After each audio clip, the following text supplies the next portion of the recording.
Hello everyone, welcome back. तो आज ये कंपनी के बारे में बात करेंगे, पीटीसी इंडिया। पीटीसी इंडिया आज ये कंपनी का कुछ शेयर में अपना पोर्टफोलियो पे ऐड किया। ये 25 नवंबर उसका एक्स डेट है। डिविडेंड देने वाला है। 2 रुपीज़ पर शेयर कंपनी डिविडेंड देगा और काफ़ी अच्छा डिविडेंड देता है ये कंपनी। सितंबर में भी डिविडेंड दिया था, 5 रुपया 50 पैसा करके पर शेयर। अभी जो उसका करंट मार्केट प्राइस चल रहा है कंपनी का 117 रुपीज़ करके पर शेयर का प्राइस चल रहा है। और एक साल पहले देखेंगे तो करीबन 59-55 ऐसे चल रहा था। दैट मीन्स एक साल के अंदर कंपनी का शेयर ऑलमोस्ट डबल हो गया। मीन्स जो इन्वेस्टर की लास्ट दिसंबर में ये कंपनी में इन्वेस्ट किए थे, उन लोगों का पैसा ऑलमोस्ट डबल हो गया एक साल के अंदर। तो market price, that means price भी बढ़ रहा है और उसके साथ साथ ये एक अच्छा डिविडेंड पेइंग कंपनी है। तो we can invest in this company. So ये सोच के मैं कंपनी में इन्वेस्ट किया हूँ, क्योंकि मुझे एक 7-8% तक कंपनी डिविडेंड दे देता है ईयरली। तो एक अच्छा डिविडेंड मुझे मिल जाएगा। उसके साथ साथ शेयर प्राइस भी अच्छा ग्रोथ हो रहा है। पावर सेक्टर में कंपनी है, पावर ट्रेडिंग रिलेटेड काम में कंपनी एंगेज्ड है। तो इसका जो सेल्स और प्रॉफिट भी काफ़ी अच्छा है। करीबन 195 करोड़ का उसका नेट प्रॉफिट है लास्ट क्वार्टर का। और देखेंगे तो मतलब सेल्स प्रॉफिट ये दोनों काफ़ी अच्छा है। इसका जो प्रोमोटर्स होल्डिंग और ग्रुप में एफआईआई अपना होल्डिंग लास्ट 1 ईयर के अंदर काफ़ी ज़्यादा बढ़ाया है, जो कि फॉरेन इंस्टीट्यूशनल इन्वेस्टर्स होते हैं। एफआईआई का जो स्टेक वो बढ़ा है।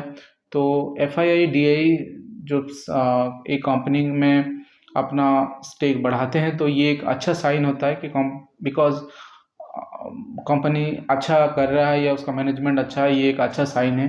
क्योंकि हम एज ए रिटेल इन्वेस्टर हम इतना सारा एनालिसिस नहीं कर पाते हैं। हम कंपनी में जब इन्वेस्ट करते हैं हमें पता भी नहीं होता है कि कंपनी का टॉप में कौन है, या कौन मैनेजिंग डायरेक्टर कौन है, सीईओ कौन है, कंपनी क्या क्या बिजनेस एग्जैक्टली कर रहा है, वो लोग अच्छे बिजनेस, उन लोगों का कैपेबिलिटी है कि नहीं। तो ये सब चीज़ हम इतना ज़्यादा एनालिसिस नहीं कर पाते हैं कंपनी में जब इन्वेस्ट करते हैं। लेकिन जो एफआईआई डीआईआई कोई कंपनी में इन्वेस्ट करते हैं तो डिटेल एनालिसिस करके ही इन्वेस्ट करते हैं। इसीलिए जो कंपनी में डीआईआई जो डोमेस्टिक इंस्टीट्यूशनल इन्वेस्टर और एफआईआई फॉरेन इंस्टीट्यूशनल इन्वेस्टर जो कंपनी में अपना शेयर होल्डिंग बढ़ाते हैं या कंटिन्यूसली मेंटेन करके रहते हैं, सेल नहीं करते हैं, तो ये एक अच्छा साइन होता है कि कंपनी अच्छा कर रहा है, या कंपनी पे बाहर और अच्छा जो इंस्टीट्यूशन है उन लोगों का भरोसा है। तो हम उसमें जब इन्वेस्ट करते हैं ये एक पॉजिटिव साइन मान के इन्वेस्ट करते हैं। तो इसके साथ साथ पीटीसी के साथ साथ और भी कई सारे कंपनी का डिविडेंड आने वाला है। तो आप लोगों का इसमें होल्डिंग है तो आराम से इसमें होल्ड कर सकते हैं विद सेल नहीं करके, क्योंकि अच्छा खासा ये लोग डिविडेंड देते हैं। जैसे नाल्को का डिविडेंड आ रहा है।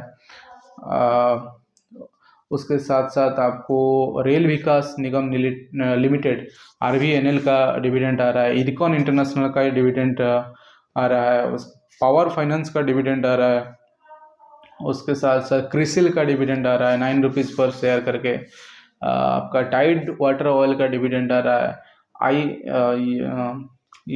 पॉलीप्लेक्स का डिविडेंड आ रहा है। तो काफ़ी सारे कंपनीज का डिविडेंड आ रहा है। ये सब बहुत अच्छा डिविडेंड देते हैं।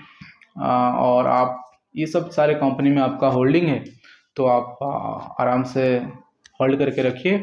और कुछ एक्स्ट्रा केस है तो उसमें ऐड भी कर सकते हैं, क्योंकि ये सारे कंपनी हम जब भी लो जाता है, लो पॉइंट पे आप देख के खरीद सकते हैं, क्योंकि रेगुलर 7-8% के डिविडेंड देता है और अपना प्राइस भी बढ़ाता है। ये अच्छा बात है, क्योंकि मार्केट गिर भी जाए तो हमें कोई परेशानी नहीं है। आज सेंसेक्स निफ्टी गिरा था, तो मार्केट गिर भी जाए तो कोई मतलब नहीं रहता, क्योंकि हमें अच्छा खासा डिविडेंड मिलता है।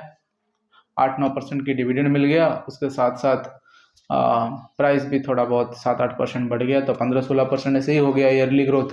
तो ठीक है, एक मार्केट से 15-16% के कंपाउंडेड ग्रोथ हो रहा है, इट्स अ गुड, मीन्स आप सही इन्वेस्ट किए हैं। और डिविडेंड यही अच्छा लगता है कि हमें कुछ मेहनत नहीं करना पड़ता है, सुबह उठ हो गए और पैसा आ गया, डिपॉजिट हो गया डिविडेंड मनी, तो ये अच्छा लगता है।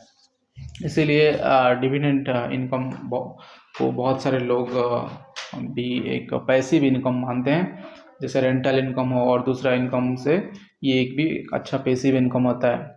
और आज तो पेटीएम का लिस्टिंग हुआ और पेटीएम लगभग 27% अपना आईपीओ अमाउंट से गिर गया।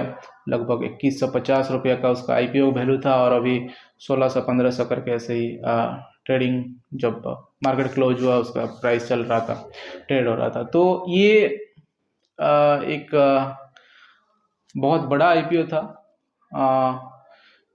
मतलब इतना बड़ा आईपीओ, प्राइस तो पहले से ही लग रहा था कि ओवर प्राइस्ड है, 2150 रुपये ओवर प्राइस्ड है, और काफ़ी सारा रिटेल इन्वेस्टर इस पर जंप कर लिए, क्योंकि इंस्टीट्यूशनल इन्वेस्टर इतना भी इंटरेस्ट नहीं दिखाए थे स्टार्टिंग से। जब नाइका का आईपीओ सक्सेस हो गया, लोग फर्स्ट डे का इतना इसका सब्सक्राइब नहीं हुआ था, पेटीएम का लगभग 17-18% सब्सक्राइब हुआ था। उसके बाद नाइका का जब लिस्टिंग हुआ और नाइका का जो सक्सेस हुआ, लोग मतलब आग बंद करके इसमें इन्वेस्ट करना चालू कर दिए। लेकिन ये सब लॉस मेकिंग कंपनी है और इसका प्रॉफिटेबिलिटी कब होगा, क्या होगा, उसका कोई पता नहीं। और लेट्स सी, ये सब थोड़ा रिस्क फैक्टर है। मतलब आप इससे ये सारे कंपनी में इन्वेस्ट कर रहे हैं तो रिस्क तो ज़रूर रहेगा, क्योंकि ये फैंसी लगता है कंपनी, पर इसका जो प्रॉफिट नहीं होगा तो आपको कहाँ डिविडेंड देगा कंपनी का। तो डिविडेंड नहीं देगा तो आपको, और शेयर प्राइस कम, मतलब प्रॉफिट लॉस कंटिन्यूसली करेगा। कोई भी पॉइंट पे देखोगे शेयर प्राइस गिर गया तो मीन्स आपका पैसा उधर फंस गया, इधर आप लॉस करके उसमें निकालोगे आपका पैसा, नहीं तो आपका पैसा फंस के रहेगा। पैसा, सपोज इंडियन ऑयल का आप खरीदे और इंडियन ऑयल का प्राइस डाउन हो गया, मान लीजिए 20% डाउन हो गया, तो आप बेफिक्र होके कुछ साल तक रह सकते हो, क्योंकि आपको 8-9% का डिविडेंड मिलेगा।